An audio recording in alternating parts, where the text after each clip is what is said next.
Hello and welcome to my first map-specific tutorial. As you can see, this is Gap of Rohan. The reason I provide a tutorial for this map is not because I find this map particularly awesome. It is basically just because it's the one that's played the most, especially in the low rating range. So you might as well be good at it and leave this toxic environment as fast as you can, so you can play actually good maps and have a good time. So this build order is going to be for the eco spot. Maybe let me say a word about the spots first. So the most obvious thing is that the map is unbalanced. That's why it's so shit. Like, one of the reasons why it's so shit. The left side simply gets more mass than the right side, which is especially true for this spot. So when you join a Gap game, you should always try to be on this spot. And I guess the second best spot is probably this one, because it still gets like a lot of mass. There's no hill in the way blocking it, but it's not as much mass as here. You can see like 680 mass for the large wreckages and like 390 mass for the small wreckages on this side. So it is definitely like balanced in favor of the left side. And this guy doesn't really have a chance to get here fast enough to get most of the mass, which means left side is always going to have an advantage no matter what. And this is especially true for this spot. So this spot can be considered like the eco spot because it has the most mass and it can get the most mass upgrades early on. So again, the second best spot is probably this one, and the third best spot is probably this one, because this guy can still rush like his first engineer over to middle and grab the wreckages I'm like purposefully ignoring with my ACU right here. It's unrealistic that the ACU gets all, but it's realistic that it gets the wreckages I'm reclaiming now, which amounts to like almost 3000 mass. And this engineer from this player can probably get these wreckages. And if he doesn't, our ACU can get it. So yeah, that's the basics. I'll explain the other spots later on, but now let's just go with this one. You can see our unit composition is extremely sophisticated. We are spamming engineers, and that's all we are doing, because there is no aggression on this map. What's important is that this build order is basically a variation of Hydro Rush. So we are doing standard Hydro Rush, except our ACU is moving before it builds any mass extractors. Like after the factory, it goes to middle directly. And you can see I'm maximizing the build range, grabbing like putting it here and grabbing the first wreckage, because there's most likely going to be a super short mass stall and this wreckage is going to compensate for it. And these three wreckages are for this guy, and yeah, we are taking just the others and whatever is left over. Maybe we can still get those and this rock, but not in this replay. And it is a variation of Hydro Rush, because basically we are doing the same thing as we would do if our ACU was still in the base. Like we build 4 mass extractors, 1, 2, 3, 4, and then we build the Hydro, except this time we build it with engineers instead of our ACU. So I hope you have seen the generic build order tutorial for beginners, and this build order is just a variation of the triple land Hydro Rush build order, pretty much. Except we don't actually build 3 land factories, because it's not needed. Like, you should still build multiple factories on Gap, but you shouldn't do so extremely early, because that just costs too much eco and doesn't allow you to scale up your economy early enough. So let's slow this down, because I've missed out on some things. The ACU has grabbed this wreckage, and as you can see, it was worth 162 mass, and that's about as much as we have in the storage now. So we just compensated for the possible mass stall. Our first 3 engineers are building 1 mass extractor each. They are building the Hydro, and then they are building a ring of power generators around the Hydro. So that, keep misclicking. So that we can basically place an air factory inside that ring later on. And the ACU is reclaiming, and our 2 engineers that are not building power are building the outer mixes, and I queued up some manual reclaim.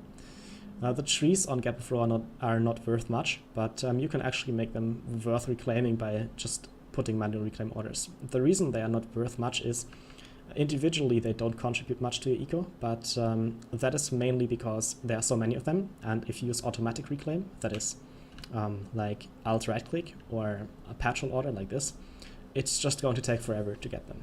And if you use manual reclaim, it's decently fast enough to like make a difference. That's why we prefer manual reclaim. And as long as you still have time to manual reclaim, you should always do it.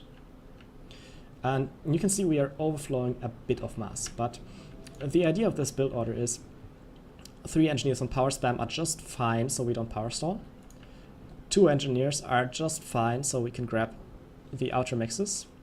The ACU is busy reclaiming, of course, and we are reclaiming just as much as would be realistic in an actual game. And all other engineers that are coming out of this factory are building mass storages. And these mass storages are allowing us to keep the mass we're getting from the center, because overflowing mass to teammates is nice, but since this is gap and people probably won't be the most skilled teammates, it's better if we keep it for ourselves.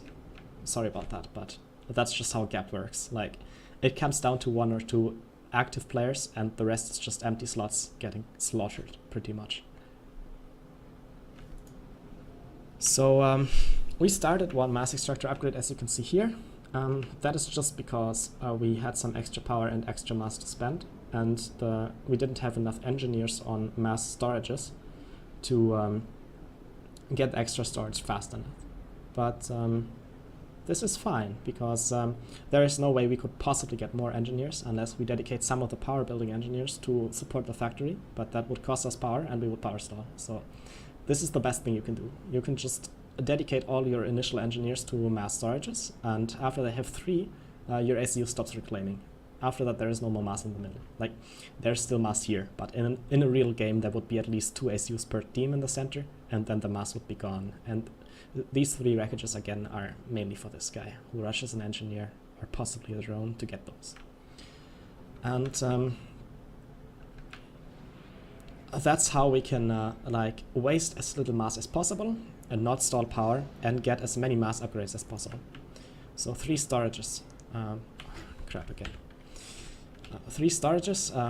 Our LAN factory is placed in the way that it's close to the hydro and it's also adjacent to the mass extractor. So the first upgrade we are getting is going to be the one that also benefits the factory in adjacency bonus.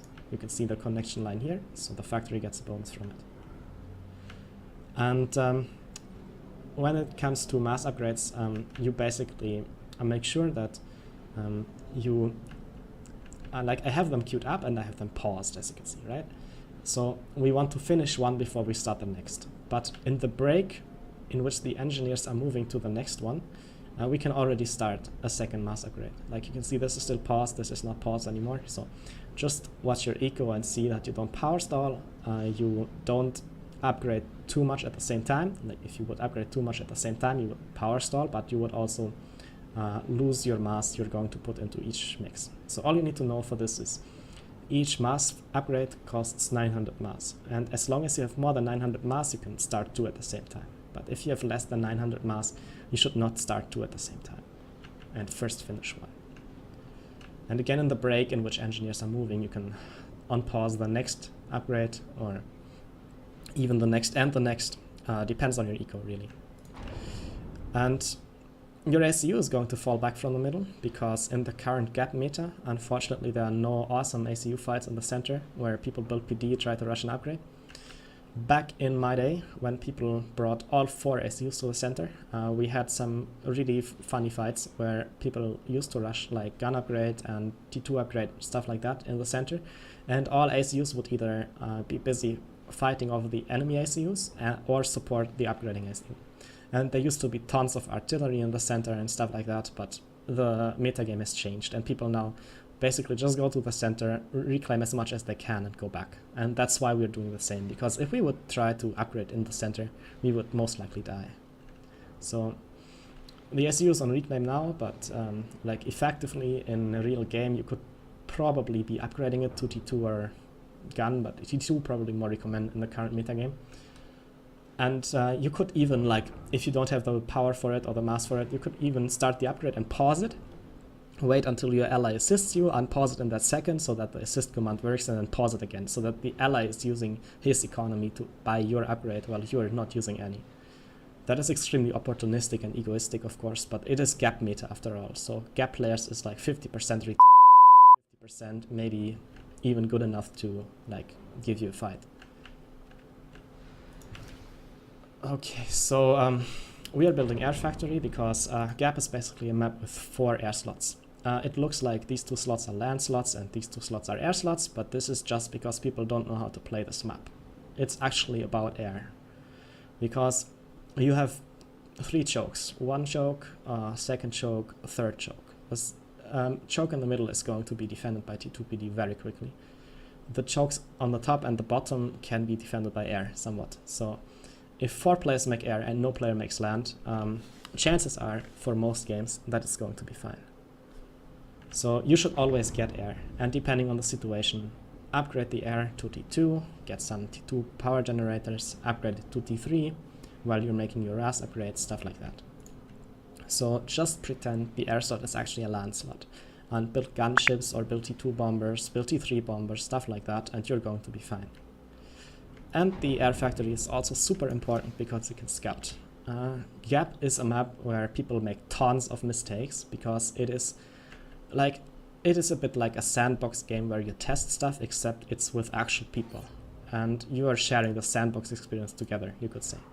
So people will try to go for cheese, like commander drops, or like some crazy strategies you don't see so often just because it's funny and Gap would be boring otherwise.